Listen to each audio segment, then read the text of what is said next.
मुद्दामच चांगली कपडे घालून आलोय, कारण तुम्हाला नेहमी वाटलं पाहिजे की मी शेतकरी नाहीये.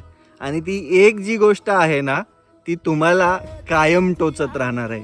कारण हे जे सगळं काही मिळवलंय, हे जे अंगावरती काही घातलंय, ते सगळं शेतीतनं कमवलेलं आहे. एक गोष्ट लक्षात घ्या मित्रांनो, या जगामध्ये मला जर तुम्ही विचारणार असाल सगळ्यात भारी व्यवसाय कोणता, तर ती शेती आहे.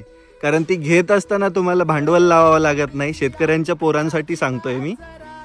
ते घेत असताना तुम्हाला भांडवल लावायची गरज नाही. ती वडिलोपार्जित येणार आहे. त्याच्यामध्ये फक्त तुम्हाला तुमचा घाम मिसळायचा आहे, थोडीशी मेहनत करायची आणि त्या मेहनतीतनं उभा करायचंय. हे सगळं उभा केलंय त्यावेळेस तर तुमच्या समोर आलोय ना. त्याचं कारण एकच आहे, तुम्ही बदलला पाहिजेत. शेतीकडे बघण्याचा दृष्टिकोन बदलला पाहिजे. शेतीमधून जग जिंकता येतं आणि ते करण्यासाठी फक्त तुम्हाला करायची आहे ती मेहनत.